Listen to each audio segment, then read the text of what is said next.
Danes v Pomurskem dnevniku. Trejzino sanja. Investicija v splošni bolnišnici Murska Sobota. Stanovanja na Kocljevi ulici. Nadzori nad sezonskimi prodajalci. Vreme, jutri bo spremenljivo oblačno.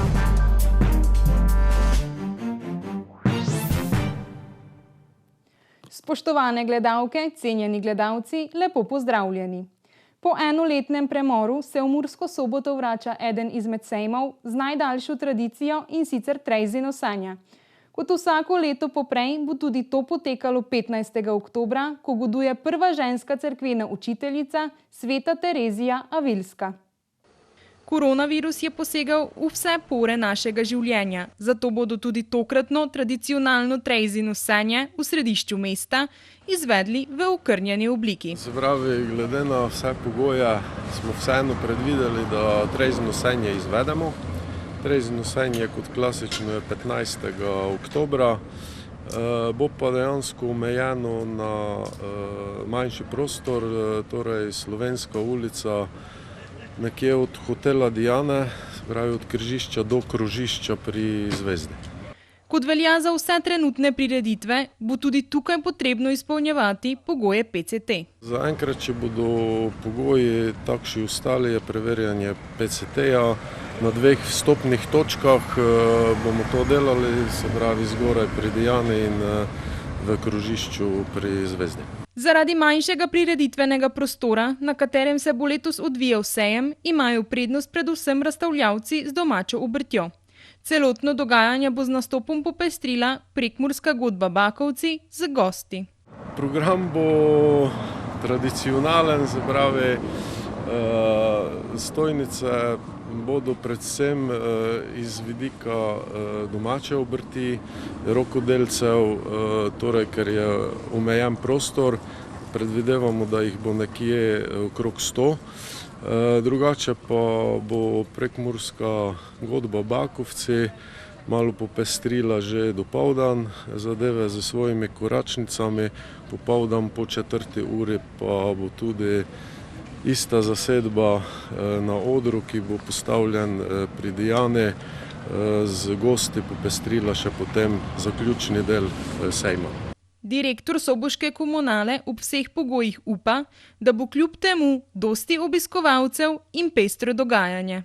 Vabim vse obiskovalce, da se pač dobro zabavajo takrat in upam, da bomo speljali sanje, kot da so časi normalni. Na včerajšnjem obisku ministra za zdravje Janeza Poklukarja v splošni bolnišnici Murska Sobota so poleg aktualnih epidemioloških razmer govorili tudi o 6 novih investicijah, ki bodo med drugim tudi skrajšale čakalne dobe za posamezne preglede. Ugledali so si tudi negovalni oddelek, ki bo urejen v okviru sprejetega zakona o zagotavljanju sredstev za investicije v slovenskem zdravstvu. Zaostanek pregledov in operacij ter s tem posledično podaljšanje čakalnih dob bodo nadoknadili tudi z načrtovanimi novimi investicijami, o katerih so se včeraj v splošni bolnišnici Murska Sobota pogovarjali tudi z ministrom za zdravje Janezem Poklukarjem. V tem trenutku pač moram povedati, da smo v bolnišnici z zagotovitvijo tistega števila postelj, ki potrebuje naš zdravstveni sistem, nekako uspešni, da te številke nekje ostajajo. Z današnjimi nekaj čez 20 covidnih pacientov v bolnišnici še zmoremo opravljati tudi vso ostalo dejavnost. Načrtujejo 6 projektov, med drugim bodo tudi na negovalnem oddelku povečali število postelj. Prenova oddelka je vredna nekaj manj kot 9 milijonov evrov, skupna vrednost vseh naložb v splošni bolnišnici Murska Sobota pa znaša skoraj 30 milijonov evrov. Tako bo za področje negovalnega oddelka prišlo do povečanja kapacitet iz sedajšnjih 48 na 72. In to gre skladno s povečanimi potrebami po negovalnih zdravstvenih storitvah v regiji, kar sovpada z načrtom in razvojem zagotavljanja dolgotrajne oskrbe v Sloveniji. V naslednjih 5 letih bodo uredili dializni center, interni, infekcijski in kirurški oddelek ter otroški urgentni center. Širili pa bodo tudi operacijski blok. Govorili smo o prenovi in nadgradnji dializnega centra. Prenova in pa razširitev kapacitet dializnega centra je ocenjena na 2,9 milijona evrov. V teh dneh se izvaja javni razpis za omenjeno investicijo. Za omenjeno investicijo bo bolnišnica pridobila ob sedanjih 21 posteljah oziroma namestitvenih kapacitetah za dializo dodatnih 9, tako da bo skupaj premogla 30 dializnih mest. Minister za zdravje še ob obisku spomni na aktualne epidemiološke razmere v državi in opozori na izvajanje pogojev PCT. Ključno ob zadostni precepljenosti je tudi pravilno in zadostno izvajanje protokola CPT, se pravi cepljen, prebolel ali testiran. Kot veste, smo imeli na današnji dan v enotah intenzivne 122 bolnikov v Sloveniji in pa mislim, da nekaj čez 400 vseh hospitalnih skupaj. Cepljenje s tretjim odmerkom proti koronavirusu se je v domovih za starejše že začelo. Tako bodo v sklopu tega poživitveni odmerek dobile imunsko oslabljene osebe, nato bo sledilo še cepljenje najbolj ranljivih skupin. Dejstvo je, da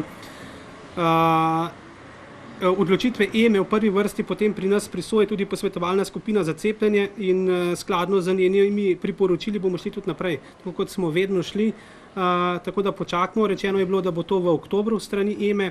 Jaz si močno želim, da seveda na ta vprašanja odgovorimo, vendar najprej moramo seveda dobiti informacijo iz strani EME. Več o dogajanju v Splošni bolnišnici Murska Sobota pa v oddaji Aktualno. V središču mesta na Kocljevi ulici je v letošnjem letu bilo dokončanih 27 novih stanovanj. Po končanem prvem krogu prijav za najem je tako oddanih že 13. Stanovanja na Kocljevi ulici so različnih velikosti, dvosobna, trisobna in štirisobna, ter velikosti od 50 pa do 120 kvadratnih metrov. Vsem pripada tudi balkon, shramba in parkirno mesto. Stanovanjski sklad Republike Slovenije je 3. septembra letos preko javnega razpisa že prvič ponudil stanovanja za najem. Kot so povedali za Sobota Info, so v prvem krogu zbiranja prijav, ki je potekal do 22. septembra, prijeli kar 19 vlog, od tega 5 prosilcev ni izpolnilo vseh razpisnih pogojev in se njihova vloga ni obravnavala v izboru. Do sedaj so tako oddali 7 dvosobnih, 2 trisobni in 4 štirisobne stanovanjske enote. Najemnina za štirisobno stanovanje se giblje med 675 in 730 evrov, za trisobno stanovanje okrog 550 evrov ter za dvosobna stanovanja med 340 in 460 evrov. Stanovanjski sklad meni, da cena ne vpliva na odločitev za najem, saj je za najem preko stanovanjskega sklada možno pridobiti subvencijo, ki jo na podlagi vloge prosilca določi Center za socialno delo. Zbiranje novih prijav za najem stanovanj poteka od 1. do 20. oktobra, izbor novih najemnikov pa bo 28. oktobra 2021. Ministrstvo za kmetijstvo, gozdarstvo in prehrano je v petkovem uradnem listu objavilo 4. javni razpis za naložbe v namakalne sisteme, ki so namenjeni več uporabnikom. Razpisanih je 3 milijone evrov nepovratnih sredstev.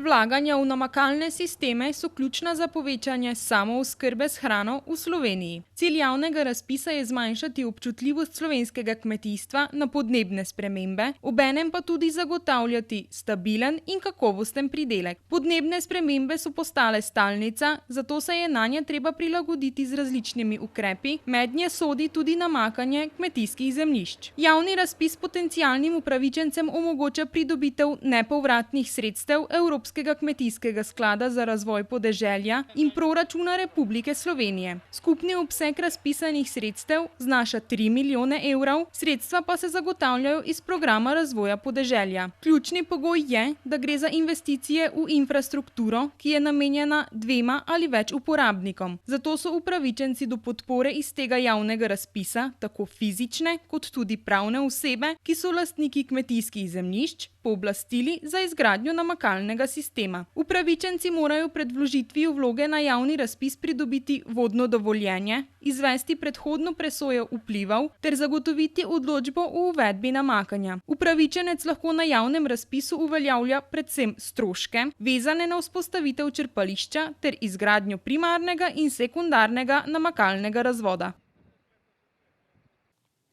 V letu 2021 so se nadzori prodajalcev sadja in zelenjave na stojnicah opravljali v koordinirani akciji. Inšpektorji so namreč letos opravili več kot 450 nadzorov pri sezonskih prodajalcih sadja in zelenjave na stojnicah po državi.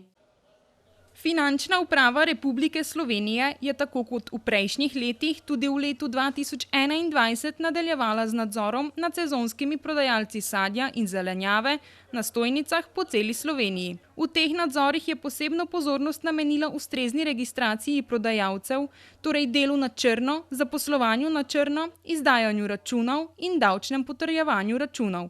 Poleg tega se je preverjalo tudi upoštevanje COVID odlokov. Pri tem so ugotovili več nepravilnosti ter do 20. septembra izrekli za dobrih 190 tisoč evrov glob. Ostali prekrškovni postopki so še v teku. Z vidika uporabe pooblastil v inšpekciji je Finančna uprava Republike Slovenije 3 zavezancem izrekla ukrep začasne prepovedi opravljanja dejavnosti prodaje na stojnicah. Zaradi neupoštevanja prepovedne odločbe je FURS podal 2 obdolžilna predloga na sodišče, v zvezi s katerima je sodišče odredilo zaseg sadja in opreme na 6 stojnicah. Skupno je bilo zaseženo 492 kg sadja in zelenjave ter 6 elektronskih tehtnic. Inšpekcija je izvajala tudi nadzor na prodajo svežega sadja in zelenjave na stojnicah, in sicer z namenom preverjanja identifikacije subjektov, sledljivosti, kakovosti in označevanja. Zaradi nezagotavljanja sledljivosti je bilo v času akcije trajno zaseženo slabih 95 kg sadja. Tržni inšpektorji so pri nadzoru poleg preverjanja ustrezne registracije nadzirali še označevanje in upoštevanje označenih cen. Jutri bo oblačno, več pa v vremenski napovedi. Danes smo imeli sončen dan s temperaturami okrog 20 stopinj Celzija.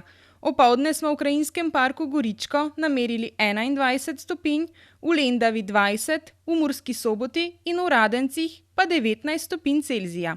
Jutri bo oblačno. Dež se bo dopoldne od zahoda razširil nad vso Slovenijo, predvsem v bližini morja bodo tudi nevihte. Popoldne bo zapihal severni do severovzhodni veter, na Primorskem zvečer tudi burja. Najnižje jutranje temperature bodo v severovzhodni Sloveniji, v Murski Soboti in v Mariboru okoli 12 stopinj, dnevne pa okoli 17 stopinj Celzija. V četrtek bo oblačno, deževno in hladno. Pihal bo okrepljen severni do severovzhodni veter, na Primorskem zmerna do močna burja. Temperature v naših krajih se bodo zjutraj gibale od 11 do 13 stopinj, čez dan pa od 12 do 17 stopinj Celzija. Toliko smo vam imeli povedati v današnjem Pomurskem dnevniku. Več informacij pa najdete na naši spletni strani www.tvideja.si. Ostanite v naši družbi in nasvidenje do jutri.